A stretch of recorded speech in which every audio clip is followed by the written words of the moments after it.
Bismillahirrahmanirrahim. Assalamualaikum warahmatullahi wabarakatuh. Alhamdulillah nahmaduhu wa nasta'inuhu wa nastaghfiruhu wa natubu ilayh wa na'udzu billahi min shururi anfusina wa min sayyiati a'malina. May yahdihillahu fala mudilla lahu wa may yudlil fala hadiya lahu. Wa asyhadu an la ilaha illallah wahdahu la syarika lahu wa asyhadu anna Muhammadan 'abduhu wa rasuluhu la nabiyya ba'dahu. Ya ayyuhalladzina amanu taqullaha haqqa tuqatih wa la tamutunna illa wa antum muslimun. Fa inna asdaqal hadithi kitabullah wa khairal huda huda Muhammadin sallallahu alaihi wasallam wa syarrul umuri muhdatsatuha wa kullu muhdatsatin bid'ah wa kullu bid'atin dhalalah wa kullu dhalalatin finnar. Hadirin para jamaah haji tamu-tamu Allah yang dirahmati oleh Allah Subhanahu wa taala, puji dan syukur kita panjatkan kepada Allah Subhanahu wa taala atas segala karunia dan kenikmatan yang Allah berikan kepada kita, terutama kenikmatan iman dan takwa. Salawat dan salam tercurahkan selalu kepada junjungan kita Nabi Muhammad sallallahu alaihi wasallam, juga kepada keluarganya, kepada kerabatnya dan seluruh sahabat beliau tanpa terkecuali. Pada kesempatan malam hari ini, insyaallah kita akan membahas tentang sebagian daripada akidahnya orang-orang Syiah yang sekarang ini ya semakin ditampakkan oleh Allah keanehan-keanehan mereka. Kasus terakhir yang kita dengar tatkala mereka tidak datang untuk berhaji, ya, ternyata mereka membuat ibadah tandingan, yaitu wukuf di Karbala. Kita terakhir dengar kejadian seperti itu. Dan tentunya mereka melakukan demikian, ya, sebenarnya sudah lama. Tapi qadarullah baru terbongkar keburukan mereka ini di tanah air kita baru-baru saja. Karena kalau kita kembali kepada literatur buku-buku mereka, nanti insyaallah akan saya nukilkan dari buku-buku mereka yang saya cantumkan dalam buku saya 33 Banyolan Akidah Syiah. Karena buku itu saya tulis dengan saya menukil langsung dari buku-buku mereka, sehingga agar kita tidak dituduh berdusta dan yang lainnya. Tapi benar-benar dari buku mereka yang mereka anggap buku tersebut sebagai buku yang literatur yang diakui oleh mereka. Ya.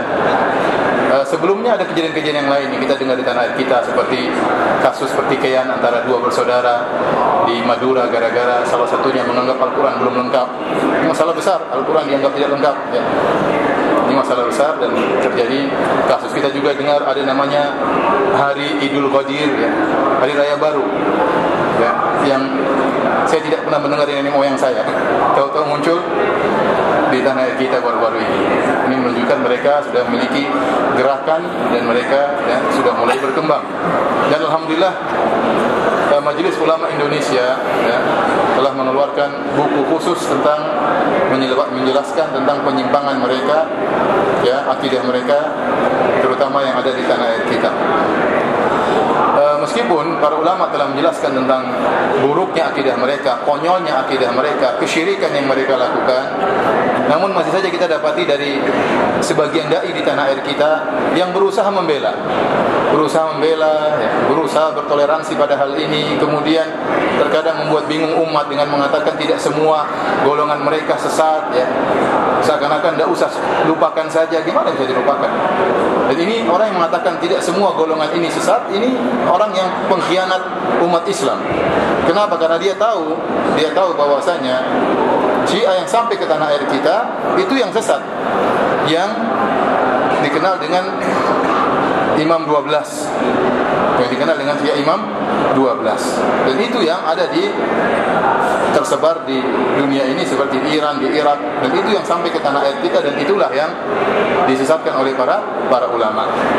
Dan buku yang saya tulis tentang 33 Banyolan Akidah Syiah itu khusus tentang mereka. Saya tidak berbicara tentang Syiahnya Zaidiyah yang mungkin lebih dekat kepada sunnah atau yang lainnya. Saya berbicara tentang mereka yang tersebar di tanah air kita. Lantas kemudian datang seorang dai mengatakan tidak semuanya sesat. Ini dai yang pengkhianat kalau menurut saya, ya. Kenapa? Karena dia tahu yang tersebar di tanah air kita adalah yang seperti itu. Yang seperti itu. Kalaupun ada yang selain itu, saya tidak tahu di tanah air kita apa ada selain kelompok itu, ya.